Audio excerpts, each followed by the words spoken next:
Kasus dugaan pemerasan tersangka ex-Ketua Komisi Pemberantasan Korupsi, KPK, Komjen Pol. Puren, Firly Bahuri yang sudah bergulir lebih dari 1 tahun tak kunjung mendapat kepastian hukum. Teranyar kubu Firly Bahuri meminta Polri untuk menerbitkan SP3, Surat Penghentian Penyidikan Perkara. Ketua Kelompok Fraksi, Kapoksi, Partai Nasdem di Komisi IGI DPR Rudianto Lalo mendesak Polda Metro Jaya secepatnya menjemput paksa atau menangkap dan menahan Firly Bahuri. Menurutnya, Firly telah 2 kali mangkir dari panggilan pemeriksaannya sebagai tersangka pada Kamis 21 Desember 2023 dan Kamis 28 November 2024.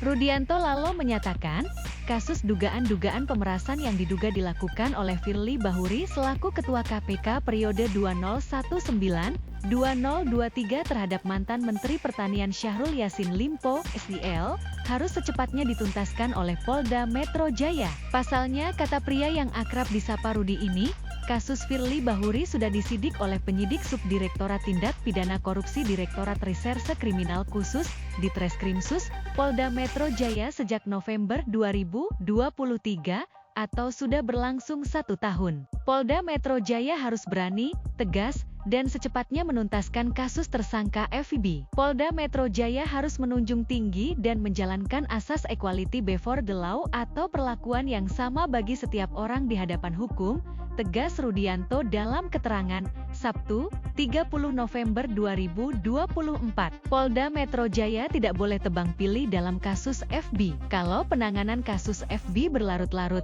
maka ini akan menurunkan kepercayaan publik terhadap institusi kepolisian dan upaya penegakan hukum di negeri ini, sambungnya. Rudi menilai, mangkirnya Firly Bahuri untuk kedua kalinya dari panggilan pemeriksaan sebagai tersangka pada Kamis, 28 November 2024 diduga sebagai bentuk upaya Firly Bahuri menghambat langkah Polda Metro Jaya dalam penuntasan kasusnya. Ketidakhadiran Firly Bahuri juga telah menciderai asas kepastian hukum dan equality before the law.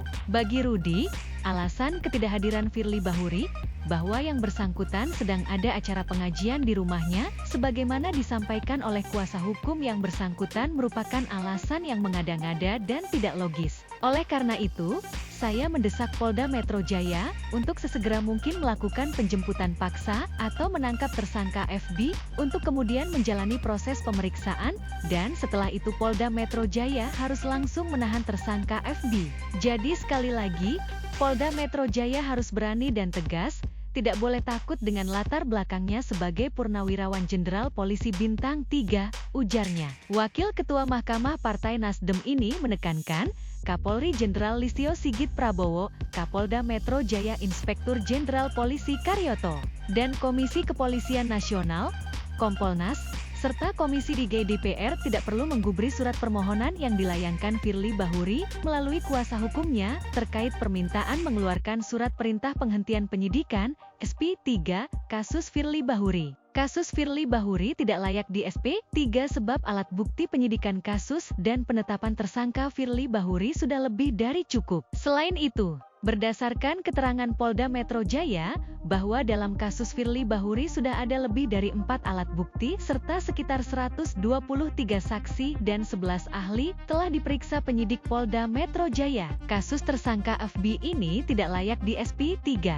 Justru, Kapolri Jenderal Listio Sigit Prabowo perlu mengingatkan Kapolda Metro Jaya Inspektur Jenderal Polisi Karyoto untuk secara serius dan sesegera mungkin menuntaskan kasus FB dan merampungkan berkas perkaranya kemudian dilimpahkan ke kejaksaan, ucap dia, sehingga kejaksaan bisa menyusun surat dakwaan dan kemudian melimpahkan seluruh berkas perkaranya dan tersangka FB ke pengadilan untuk disidangkan, ungkap Rudi. Download Tribun X sekarang. Menghadirkan lokal menjadi Indonesia.